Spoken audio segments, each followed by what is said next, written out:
તો મિત્રો તમને થશે કે આ શું છે? આ એક વન પોટ મીલ કહી શકાય એવી વસ્તુ છે, રાજમા અને રાઈસ. રાઈસમાં પણ પ્રોટીન ખૂબ જ હોય છે રાજમામાં. તો એની માટે આપણે બનાવવાનું સ્ટાર્ટ કરીએ. અહીંયા આગળ રાજમાને આપણે પલાળી લેવાના છે. લગભગ 8થી 10 કલાક એને પલાળી લેવાના, કારણ કે જનરલી રાજમાને ચડતા વાર લાગતી હોય છે. મેં અહીંયા આગળ પલાળી રાખેલા હતા અને એને મેં લીધેલા છે. પાણી એનું કાઢી લીધું છે અને આ રીતે એને આપણે બાફી લેવાના છે.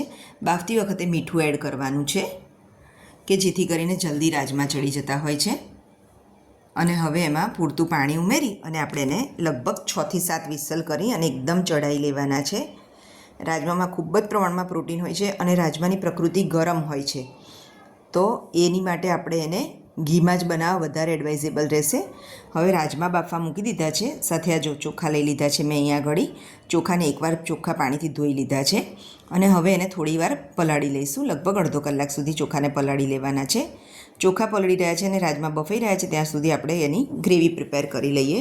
અહીંયા આગળ મેં 3 નંગ ડુંગળી લીધી છે, 8થી 10 લસણની કળી છે, 1 ઇંચ આદુનો ટુકડો છે. જો તમે ઈચ્છો તો ટામેટાં પણ લઈ શકો છો. એની ગ્રેવી પ્રિપેર કરી લેવાની છે. અને જો આ રીતે રાજમા પણ આપણા સરસ ત્યાં સુધીમાં ચડીને તૈયાર થઈ ગયા છે. તો હવે આપણે એને વઘાર કરી લઈએ. અહીંયા આગળ જો પહેલાં મેં તેલ લીધું છે અને સાથે ઘી પણ એડ કર્યું છે. ઘીનું પ્રમાણ જેટલું વધારે રાખો એટલી મીઠાશ સરસ આવતી હોય છે અને ગુણકારી પણ બહુ હોય છે, એટલા માટે રાજમા સાથે. હવે એમાં મેં જીરું એડ કર્યું છે. હવે જે આપણે ડુંગળી લસણ અને આદુની ગ્રેવી પ્રિપેર કરી હતી ક્રશ કરીને એ લઈ લઈએ છીએ. એને સરસ એકદમ સોફ્ટ થાય ત્યાં સુધી સાંતળી લેવાની છે આપણે. જો તમે ટામેટાં ઉમેરતા હોય તો ટામેટાં ડુંગળી સતળાઈ જાય પછી થોડીવાર રહીને ટામેટાં એડ કરવાના છે. એ પણ આ જ રીતે ક્રશ કરીને એડ કરવાના છે. હવે આમાં હળદર પાવડર એડ કરીશું, કાશ્મીરી લાલ મરચું એડ કરીશું, ધાણા જીરું પાવડર એડ કરીશું અને હવે આ બધા મસાલાને પ્રોપરલી સોટે થવા દઈશું. એકદમ સરસ સાંતળાઈ જાય એવી રીતે મસાલાને પણ એમાં ભળી જાય સુગંધ અને સ્વાદ, એ રીતે સાંતળી લેવાના છે.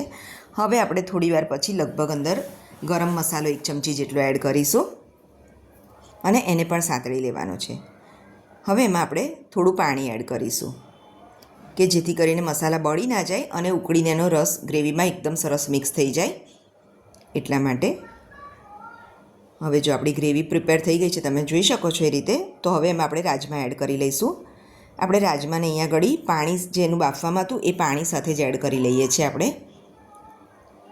હવે રાજમાને આપણે લગભગ 15થી 20 મિનિટ સુધી સરસ ઉકળવા દઈશું કે જેથી કરીને એકદમ સરસ ઓગળી જાય. અને જો તમારે એને થીક જોઈતા હોય તો એને મેશ કરી લેવાના છે થોડા રાજમાને. રાજમા ઉકળી રહ્યા છે. હવે આપણે એનો રાઈસ બનાવી લઈએ. એની સાથેનો રાઈસમાં પણ મેં અહીંયા આગળ તમે જોઈ શકો છો એ રીતે ઘીનું પ્રમાણ ખૂબ જ લીધું છે. સાથે તજ એડ કર્યા છે, તજના ટુકડા 2થી 3. ઘી ગરમ થઈ જાય એટલે આપણે અંદર ચોખા આપણા એડ કરી લઈશું પલાળેલા. હું અહીંયા આગળ કુકરમાં જ બનાવી રહી છું. જો તમે ઈચ્છો તો એને ઓસાઈને છૂટો પણ કરી શકો છો.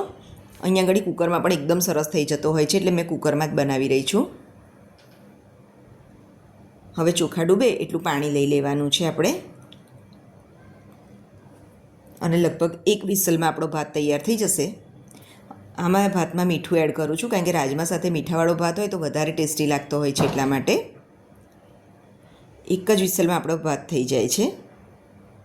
આપણા રાજમા પણ ઉકળી રહ્યા છે અને રાજમામાં પણ આપણે સ્વાદ પ્રમાણે મીઠું એડ કરી લઈશું. બાફતી વખતે મીઠું એડ કર્યું એટલે સાચવીને મીઠું એડ કરવાનું, એ ખાસ ધ્યાન રાખજો મિત્રો. હવે આપણા રાજમા પણ સરસ ઉકળીને રેડી છે. હવે આપણે એમાં આ સ્ટેજ પર કસૂરી મેથી એડ કરીશું.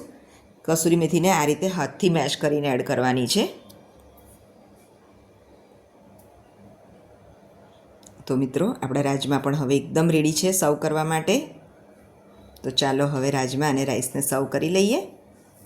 રાજમા રેડી છે અને ભાતનું કુકર પણ આપણે ખોલીને જોઈ લઈએ. જો આપણો રાઈસ પણ એકદમ સરસ તૈયાર છે. તો ચાલો હવે આને સર્વ કરીએ. અને જો તમને મારી રેસીપી પસંદ આવતી હોય તો મારી ચેનલને લાઇક, શેર, સબસ્ક્રાઈબ કરવાનું ના ભૂલશો મિત્રો. અને મારા વિડીયોને આગળ શેર કરતા રહેજો. Thank you.